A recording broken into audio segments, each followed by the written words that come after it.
So Sparking Zero just got its most recent trailer and first gameplay trailer at that, with the newest one that we got at the Game Awards, right? Now, since then, in the couple of videos that I have made, I have been seeing people talk about the potential of CACs and how they would want CACs in a game like this. But at the same time, in the IGN article that I did cover in yesterday's video talking about news and stuff like that in regards to this game right here, it basically confirms that CACs will not be a part of this game, which personally I do think is a good thing. Not only for the simple fact that to me the Budokai Tenkaichi series and now Sparking Zero should be more of a game that is about the Dragon Ball characters, playing as all the different characters, all things like that, which is still a possibility with CACs, but the focus is definitely taken off a little bit without a doubt when CACs are present. I mean, it's clear in Xenoverse 2. You still see more CACs online for the most part than you actually do cast characters,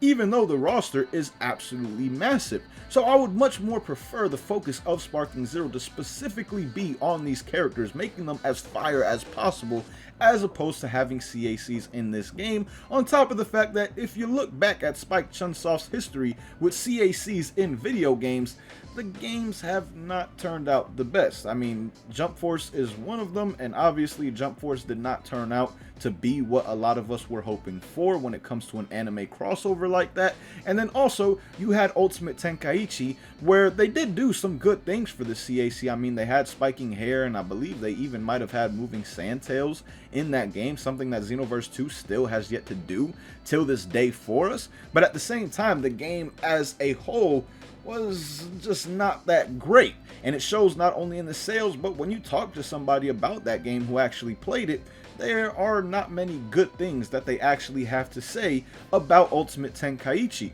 So again, to me, for those reasons, Sparking Zero should be a game that only focuses on the cast characters, and it does seem like that is going to be the case based off of this part of the article from IGN, where they interviewed Furutani, who I believe is part of the dev team, or he may be the head person on the dev team. I don't know for sure, but he says Sparking Zero is different than Fighters, Xenoverse, and Kakarot. Fighters was created with esports intentions with 2D fighting, Kakarot was about experiencing the story, and then Xenoverse had players go in as an avatar into the world. The simple fact that he's saying Sparking Zero is different than these games, and points out this part of Xenoverse and how Sparking Zero is going to be different from that, well, that pretty much, to me at the very least, confirms that CACs will not be in this game. And again, to me, that is a good thing. I know making your own character in any video game for the most part is always a cool feature and something that is fun to do.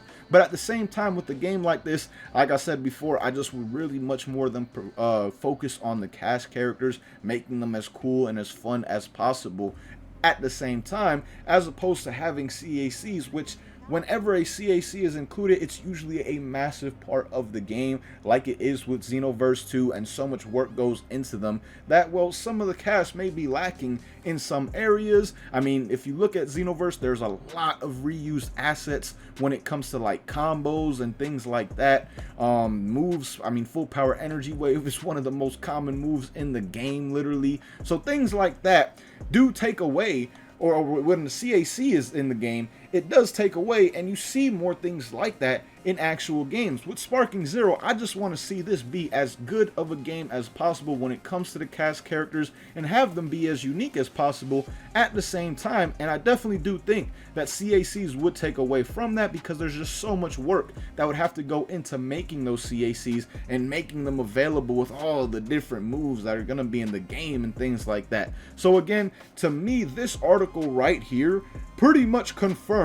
that we will not be seeing CACs, and for those who are hoping for it, things like that, I do apologize for you guys. I know it is something that you wanted, but at the same time, this game is still going to be absolutely amazing, at least based off of what we have seen so far up until this point in time. But let me know where you stand on this, regardless of whether or not CACs were to be in this game or not. Would you actually want them in this game, or do you think, like me, where Sparking Zero and the Budokai Tenkaichi series should just be more about the actual cast of the Dragon Ball game And like he says right here, the focus is to push the limits of how much a player can completely immerse themselves into the world and how intensely we can make that happen. So really, it seems their goal is to really make you feel like you're in the Dragon Ball world as much as possible, and you are actually the character you are playing. Like, you are Vegeta, you are Goku when you are actually playing these characters, which I am 100% here for. Still, at the end of the day, we have the Xenoverse series that will always have the CAC mechanic in it, so it's not like we can't create